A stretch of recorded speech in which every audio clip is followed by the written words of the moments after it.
Abba Midan Bakery, Manodana, are you? Janiki do it that down, they do it. How there?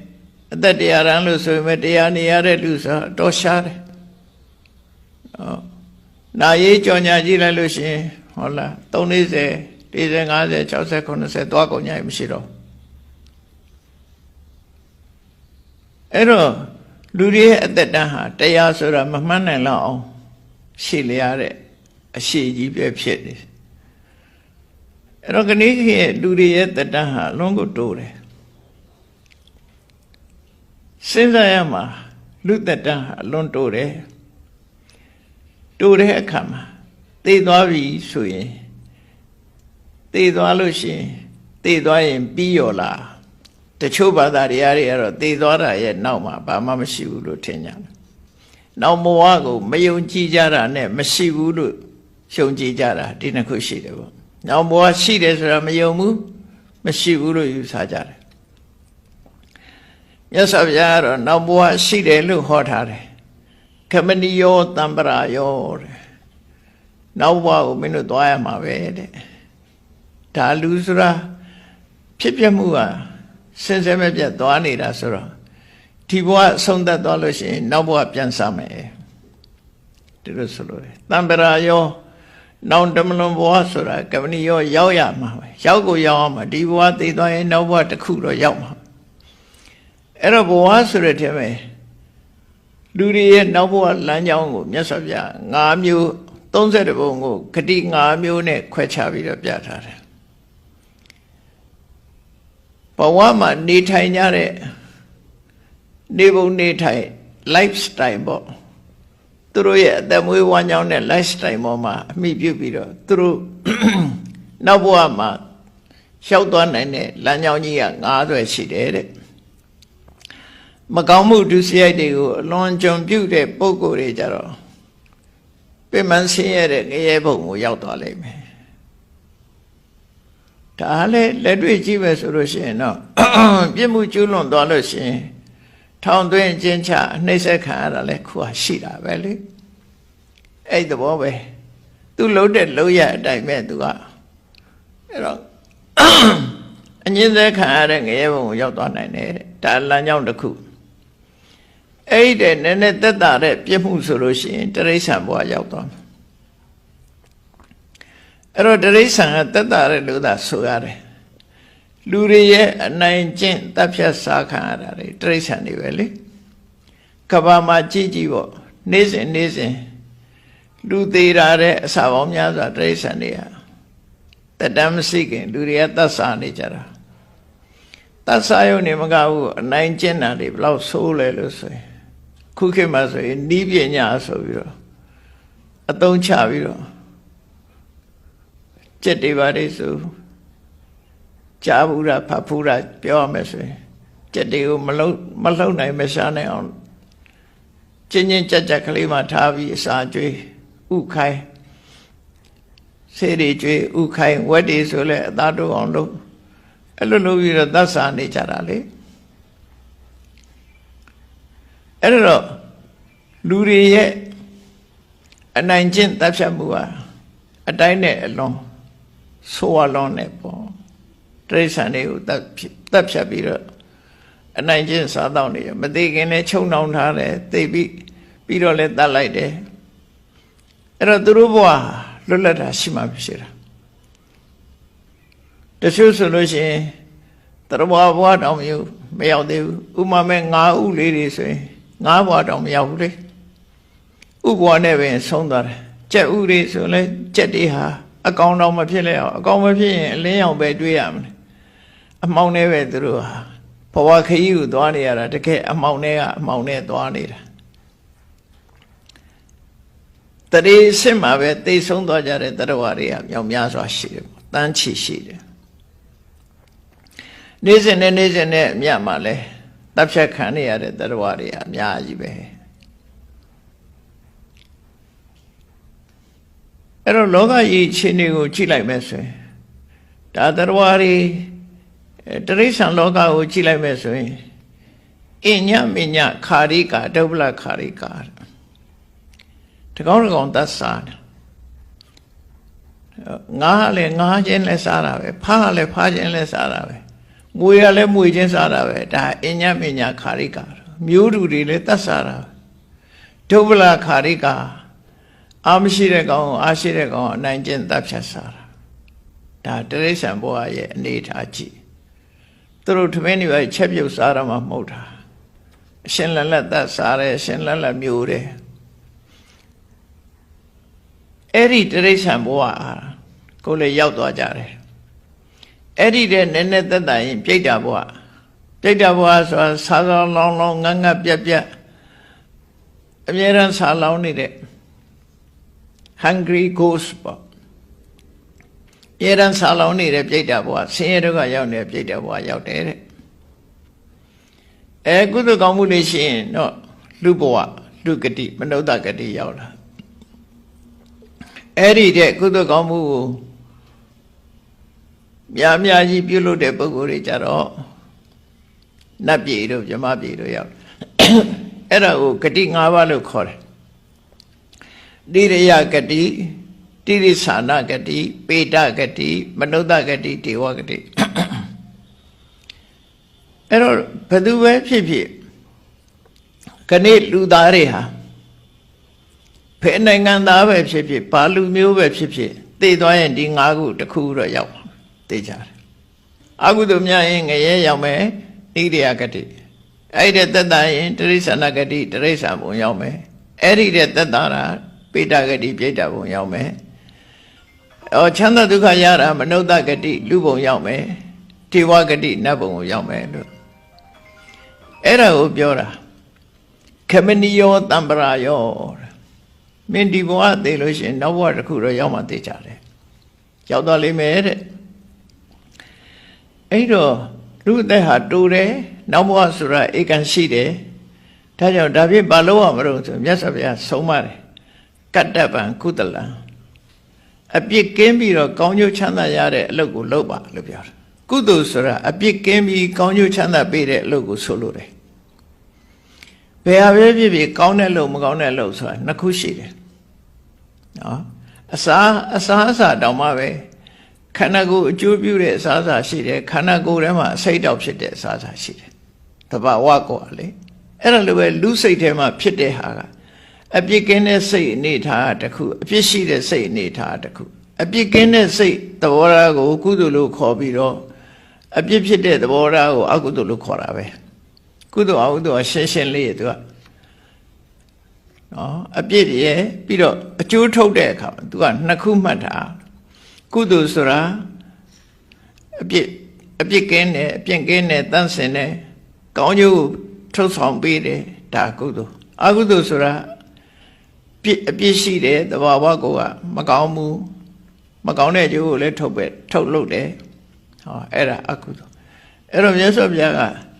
အေးဘဝမှာနောက်ဘဝသွားရမှာဆိုတော့ကတ္တဗံကုသလအပြစ်ကင်းပြီးကောင်းကျိုးချမ်းသာပေးမဲ့အလုပ်တွေကိုမင်းတို့လုပ်တဲ့နဲ့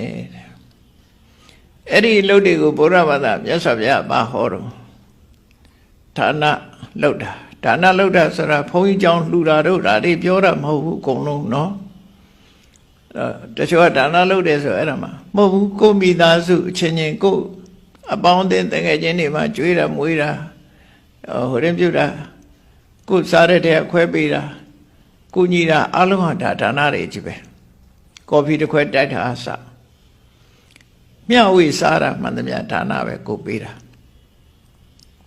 မိဘကိုကြွေးတယ်မိသားစုကြွေးတယ်မေတ္တာနဲ့အလုံးမိသားစုကြွေးတယ်နောက်ဆွေမျိုးမိတ်သင်္ကာတွေကြွေးတယ်အလှူဒါနပြုတယ်အလုံးဒါတွေကဒါနတွေကြီးပဲနော်သီလဆိုတာကိုယ်ကျင့်တရားထိမ့်သိမ်းဆောက်ရှောက်တာသူများသက်မသက်ဘူးသူများဥစ္စာမခိုးဘူးသူတော်ဘာသားများကိုမပြစ်မှားဘူးလူသိက္ခာကိုထိမ့်သိမ်းတယ်မုဒ္ဒဝါဒလူတစ်ဖက်သားဒုက္ခရောက်တော့အောင်လိမ်ပြီးပြောဆိုတာမလုပ်ဘူးမုဒ္ဒဝါဒဆိုတာသူများဒုက္ခရောက်တော့အောင်ပြောတဲ့မုဒ္ဒဝါဒကိုဆိုလိုတယ်ဒီနေ့မြတ်စွာဘုရားကိုယ်တိုင်ရှင်းပြတဲ့မုဒ္ဒဝါဒတရားယုံမှာဖြစ်စေဆွေမျိုးတွေရဲ့အလဲမှာဖြစ်စေလူပရိသတ်အတွင်းမှာပဲဖြစ်စေသူ့ကိုတသက်အရာထားပြီးတော့ခေါ်မေးတယ်ဒါ မင်းသိတာပြောစမ်းမြင်တာပြောစမ်းဆိုရင်မမြင်မဲနဲ့လည်းမြင်တယ်ပြောတယ်မသိဘဲနဲ့လည်းသိတယ်ပြောဒီလိုလိန်ဒီပြောသည့်အတွက်ကြောင့်တစ်ဖက်သားဒုက္ခရောက်သွားတယ်အဲ့ဒီမူတဝါဒမျိုးကိုဆိုလို့တယ်ပေါ့အဲ့ဒါမျိုးရှောင်အောင်ကိုရှိရတဲ့နဲ့မပေးခြင်းလို့မရှိဘူးလို့ပြောတယ်အဲ့ဒီမူတဝါဒမျိုးပြောတာမဟုတ်ဘူးတဲ့နော်သူတစ်ပါးကိုအကျိုးပြတ်သွားအောင်လုပ်တဲ့မူတဝါဒမျိုးမဟုတ်ကြောက်လို့လိန်နေဒါအဲ့ဒီဟာမျိုးပြောတာမဟုတ်ဘူးတစ်ဖက်သားကိုဒုက္ခရောက်သွားအောင်လိန်ပြီးတော့ပြောတယ်မူတဝါဒအဲ့ဒါမျိုးရှောင်ရမယ်နောက်မူရစေဝတေးတေးတောက်သုံးမှုကိုရှောင်ရမယ်ဒါကဘာလို့ရှောင်ခိုင်းတာတော့ဆိုရင်လူရဲ့တန်ဖိုးကဘာတော့ဆိုအသိဉာဏ်လူဟာတိရစ္ဆာန်နေတဲ့သားတာဘာတော့ဆိုရင်အုံနောက်လို့ပြောခြင်းပြောပေါ့တင်စားပြောတာအုံနောက်ဆိုတာအသိဉာဏ်ကိုဆိုလို့တယ်အဲ့ဒီအသိဉာဏ်ကိုဝေဝါပျက်စီးသွားစေတတ်တာမူရစေဝပဲလေအဲ့တော့ကိုတန်ဖိုးရှိတဲ့အရာတစ်ခုဆုံးရှုံးသွားတာကိုလူတွေကမသိလိုက်ကြဘူးပိုက်ဆံနေဆုံးရှုံးသွားမှရွှေတွေငွေတွေဆုံးရှုံးသွားမှဆုံးရှုံးနေထင်နေတာမှန်ကိုမှရွှေနဲ့ငွေနဲ့ဝယ်လို့မရတဲ့အုံနောက်ဆုံးသွားတာပို့ဆိုတယ်အသိဉာဏ်နဲ့အသိစိတ်တွေဆုံးသွားတယ်အဲ့ဒါကိုဘယ်သူကဆုံးရှုံးစေတော့ဆိုဒီအရက်ကဆုံးရှုံးစေတယ်တေးသေးရက်ကဆုံးရှုံးစေတယ်အဲ့ဒီအချိန်မှာကြည့်လိုက်လူဟာမူးယစ်နေတဲ့အချိန်ကိုကြည့်လိုက် hallucination ဖြစ်တယ်အမှန်တရားတွေကိုမသိတော့ဘူးမပြောသင့်တာတွေပြောလာတယ်အဲ့လိုအသိစိတ်ပျောက်သွားတယ်အမှတ်တင်ညာတွေပျောက်သွားတယ်ဘဝမျိုးဟာအခြေအနေမျိုးဟာတော်တော်ဆိုးရတဲ့အခြေအနေပဲပေါ့အဲ့ဒါကြောင့်မို့လို့ဝိရစေဝဆိုတာရှောင်တဲ့တယ်တေးသေးရဲ့တောက်သုံးတာကိုရှောင်တဲ့တယ်ဆိုအဲ့တော့အဓိကကတော့သီလဆိုတာ၅ပါးသီလပဲ၅ပါးသီလကတစ်ပါးလုံရင်ပြီးတယ်လို့မရှိဘူး၅ပါးလုံးလုံမှဘာကြောင့်လို့ဆိုရင်လူဘဝဆိုတာ၅ပါးလုံးပြည့်စုံမှလူဖြစ်လာလို့ရှိရင်လူတိုင်းဟာအသက်ရှိခြင်းတယ်နော်နောက်တစ်ခါပစ္စည်းဥစ္စာပေါ်ခြင်းတယ်ခုံသိက္ခာရှိခြင်းတယ်အဆွဆွဲကဲရမခံညင်ဘူးအကျူမြင့်ညင်တယ်ဆိုအဲ့ဒါတွေက၅ပါးသီလလုံးမရမှာအသက်ရှိဖို့အတွက်ပါဏာတိပါဒလုံးရမယ်ငွေကြေးတနာပြည့်စုံမှုအတွက်အရိဏဒါနလုံးရမယ်ခုံသိက္ခာရှိဖို့အတွက်ကာမေတုမိစ္ဆာဆရာလုံးရမယ်အစွတ်ဆွဲမခံရဖို့အတွက်မုတဝါဒလုံးရမယ်အိမ်ကျူမြင့်မှုအတွက်သူရမေတွေလုံးရမယ်ကဲလူပီပီသားသားနဲ့လူဘဝမှာတန်ဖိုးရှိဖို့ဆိုတာ၅ပါးသီလလွဲလို့ဘာမှဖြစ်၅ပါးသီလမပြည့်စုံရင်မပြည့်စုံနိုင်ဘူးသူတို့ဆိုလို့တယ်ကျန်တာတွေတော့လုံမရဲ့ပါဏာတိပါဒမလုံမှုဆိုရင်ငယ်ငယ်သိမှာပဲလေအဲ့လိုပစ္စည်းဥစ္စာတွေဘလောက်ချမ်းသာတထေးသားဖြစ်ပြီးမွေးသေးသွားဘာလို့မလဲအဲ့ဒါကြောင့်မို့လို့သီလဆိုတာအပြစ်ကင်းပြီးတော့ကောင်းတဲ့အလုပ်ဖြစ်တယ်ဒါကြောင့်မို့အဲ့ဒါကိုလုပ်ရမယ်မြတ်စွာဘုရားက၅ပါးသီလနဲ့ပတ်သက်ပြီးဒီမှာစရိတ္တဗံဗျမစရိယံမြတ်သောအကျင့်ကိုကျင့်မှလူတွေအတွက်မြတ်သောအကျင့်ဆိုတာအနည်းဆုံး၅ပါးသီလအကျင့်ကိုပြောတာနော်စရိတ္တဗံဗျမစရိယံဗျမစရိယံဆိုတာအမျိုးမျိုးရှိတဲ့ထဲမှာဓမ္မပါဠဇတ်ဆိုလို့ရှိရင်အိမ်တော်ရေးမဖောက်ပြန်တာလဲဗျမစရိယလို့ခေါ်တယ်မေရုံမှုကရှောင်ကျင်တာကိုလည်းဗျမစရိယလို့ခေါ်တယ်ဒါနကောင်းမှုကိုလည်းဗျမစရိယလို့ခေါ်တာရှိတယ်ပေါ့နော်အဲ့ဒါကြောင့်စရိတ္တဗံဗျမစရိယံဆိုလိုတာကမြင့်မြတ်တဲ့အပြုအမူနဲ့နေထိုင်ပါလို့ဆိုလိုတယ်လူသိက္ခာရှိရှိမြင့်မြတ်တဲ့အနေအထားမျိုးနဲ့နေပါတဲ့ဆိုပြီးတော့မြတ်စွာဘုရားဗာသတိပေးတော့ဆိုနတ္ထိဇာတတအမရဏံဒါလုံးဝကိုမှတ်သားထားရမယ်စကားမွေးလာပြီးတော့မသေးတဲ့လူဆိုတာမရှိဘူးလောကမှာဒါအရေးကြီးတယ်ဒါမှမဟုတ်နတ္ထိဇာတတအမရဏံမွေးလာပြီးတော့မသေးတဲ့လူဆိုတာလောကမှာမရှိဘူးတဲ့ဘယ်သူမှမရှိဘူးဘယ်လူမျိုးမှလည်းမရှိဘူးဘယ်နိုင်ငံမှလည်းမရှိဘူးမွေးလာပြီးရင်သိမှာပဲဒါသိကြပေါ့အဲ့တော့မွေးလာပြီးမအိုတာမအိုဘူးဆိုတာရုပ်ပြက်စင်မြကြီးဖြစ်မသွားတာရှိကောင်းရှိနိုင်သေးတယ်မွေးလာပြီးတဲ့နောက်ယောဂမဖြစ်ဘဲနဲ့တစ်သလုံးကျမ်းမာတာရှိကောင်းရှိနိုင်တယ်နော်မွေးလာပြီးမသေးတာဆိုတာမရှိကုန်မရှိဘူးနောက်ဆုံးကတော့သိဆုံးခြင်းမှအဆုံးသတ်မယ်ဆိုတော့အဲ့တော့မသေးခင်ဘာတွေလုပ်လဲဆိုတော့မြတ်စွာဘုရားလုပ်ငန်းနှစ်ခုပေးထားတယ် ကတ္တဗံကုသလံစရိတဗံဗြဟ္မစရိယကောင်းတာတွေလို့ကောင်းတဲ့အကျင့်ကိုကျင့်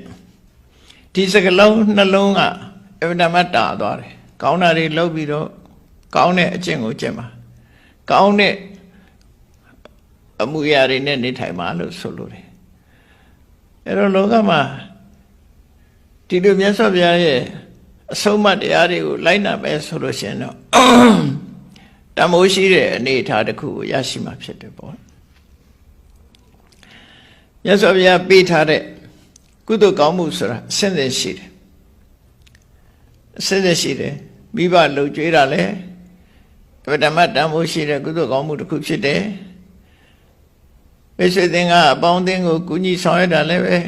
အမှန်တန်ကောင်းတဲ့အကျင့်ပဲသူစရတရားတွေကျင့်သုံးနေထိုင်တာလည်းအမှန်တန်ကောင်းတဲ့အကျင့်ပဲဒီအကျင့်တွေဟာဘဝရဲ့ဒုက္ခတွေကိုအတော်အသင့်တားဆီးနိုင်တယ်သို့တော့ဘဝကထွက်ဖို့အတွက်ကတော့မလုံလောက်သေးဘူးတဲ့အဲ့ဒီအကျင့်တွေနဲ့မလုံလောက်သေးဘူးတဲ့ဘဝကထွက်မြောက်ဖို့ကြတော့ဘာလို့အောင်မလဲဆိုရင်စိတ်ဓာတ်တည်ငြိမ်အောင်ကြိုးစားပြီးတော့အသိပညာကိုတိုးမြင့်ရမယ်စိတ်ဓာတ်တည်ငြိမ်အောင်ထားတာကတမာတိကျင့်စဉ်သမထအကျင့်ကိုကျင့်တာအသိပညာကိုတိုးမြင့်တာကြတော့ဝိပဿနာအဲ့ဒါနှစ်ခုမလုပ်ဖဲနဲ့ဘဝကမထွက်နိုင်ဘူးလူတိုင်းလူတိုင်းဟာအဲ့တော့စိတ်ဓာတ်တည်ငြိမ်အောင်လုပ်တဲ့ထဲမှာတန်ဖိုးရှိတဲ့ထဲမှာကုသိုလ်တရားတွေကိုမြတ်စွာဘုရားကဝေလာမသုတ်တံမှာအကောင်းဆုံးကုသိုလ်တွေကိုရွေးချယ်ပြီးတော့ဟောထားတာလေးကိုမှတ်သားသင့်တယ်ပေါ့ကုသိုလ်တွေထဲမှာတဲ့ပိုက်ဆံငွေကြေးတနာအသုံးချပြီးတော့လှူတဲ့အလှူတွေထဲမှာကြောင်းဆောက်အဆောက်အဦဆောက်ပြီးတော့လှူတာအကောင်းဆုံးတဲ့ဒါပြင်အဲ့ဒီတဲ့ကောင်းတဲ့ကုသိုလ်ကဘာလို့ဆိုရင်အေးအဆောက်အဦတွေလှူတဲ့ကုသိုလ်တွေကောင်းတာကတော့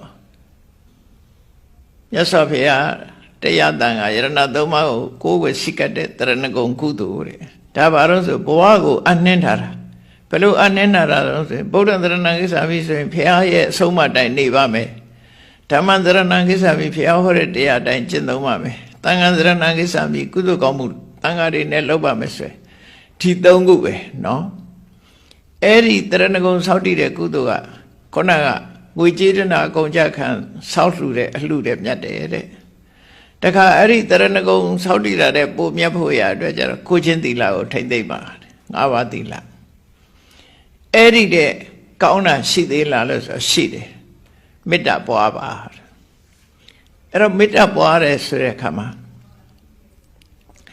ယောက်ျားဆိုရင်ကိုယ့်ရဲ့အမျိုးသားတန်ငယ်ချင်းအမျိုးသမီးဆိုရင်လည်းအမျိုးသမီးတန်ငယ်ချင်းမိတ်ဆွေတွေကိုကြည့်ပြီးတော့သူ့ဘဝအဆင်ပြေပါစေချမ်းသာပါစေပြုံးရှင်ရေမောနိုင်ပါစေလို့သူ့ကိုအာရုံပြည့်ပြီးတော့မေတ္တာပွားပြီးရင်အဲ့ဒီမေတ္တာလေးကိုအခြေခံပြီးတော့ရက်ွက်တဲ့ရှိတဲ့လူတွေမြို့ထဲရှိတဲ့လူတွေဒေသမှာရှိတဲ့လူတွေတနိုင်ငံလုံးတစ်ကမ္ဘာလုံးကိုပြန့်ပွားအောင်လုပ်ပေးလိုက်အဲ့ဒီမေတ္တာတရားကတော့ခုနကတရဏဂုံသီလတဲ့ပို့တံမိုးကြီးတယ်တဲ့သူကဒါပြင်အဲ့ဒီတဲ့တံမိုးကြီးတဲ့ကုသိုလ်ရှိသေးလားလို့ဆိုရှိသေးတယ်ဘာတော့ဆိုရင်လောကကြီးမှာဘယ်ရာမှမမြဲဘူးအလုံးဟာတခဏသာဖြစ်တယ်ထာဝရဆိုတာမရှိဘူးဖြစ်ပြီးရင်ပြတ်သွားမှာပဲဆိုတဲ့အသိဉာဏ်ကိုအခြေခံတဲ့ဝိပဿနာဉာဏ်အဲ့ဒီဝိပဿနာတရားတော့လုံးလို့ရတဲ့ကုသိုလ်တွေမှာအကောင်းဆုံးအမြင့်ဆုံးကုသိုလ်ဖြစ်တယ်တဲ့ဒါကဝေလာမသုတ်တံမှာဟောတဲ့ဟာနော်အဲ့ဒါတွေကိုပေါင်းစပ်ကြည့်လိုက်မယ်ဆိုရင်မြတ်စွာဘုရားကအေးလူသက်တမ်းဟာလွန်တူတောင်းတယ်ခမဏီယောတံပရာယောမင်းတို့နောက်ဘဝဆိုတာရောက်အောင်မှာကတ္တဗံကုသလံဒါကြောင့်မို့ကုသလုပ်ပါစရိတဗံဗြဟ္မစရိယအကျင့်မြတ်ကိုကောင်းတဲ့အမှုအကျင့်တွေကိုကျင့်သုံးပါလို့ဒီလိုတိုက်တွန်းနှိုးဆော်တဲ့ထဲမှာအားလုံးအမြင့်ဆုံးကုသိုလ်ကိုလုပ်ချင်တဲ့ဆိုရင်ဝိပဿနာတရားကိုကြိုးစားအထောက်ဖို့လုပ်ကြရမှာဖြစ်တယ်တဲ့ဝိပဿနာတရားသိတာလေနိဗ္ဗာန်နဲ့အနိဆုံးဝိပဿနာလုံးမှမက်ဖို့ဆိုတာတွေ့မယ်မက်ဖို့တွေ့မှနိဗ္ဗာန်ဆိုတာမြင်မယ်ဒီတိုင်းကတော့နိဗ္ဗာန်ဆိုတာမြင်မှာမဟုတ်ဘူးအဲ့တော့မှန်းဆပဲကြည့်လို့ရတယ်အဲ့တော့မက်ဖို့နိဗ္ဗာန်ရဖို့မက်ဖို့ဆိုတဲ့လောကုတ္တရာအဆင့်ကိုရောက်ဖို့ကြတော့ဝိပဿနာတရားဝိပဿနာလှေကားနဲ့တက်မှရောက်တယ်ဆိုတာကိုမှတ်သားနိုင်ကြမှာဖြစ်ပါတယ် တရားချစ်ခင်သူတော်စင်ပြိဿအပေါင်းတို့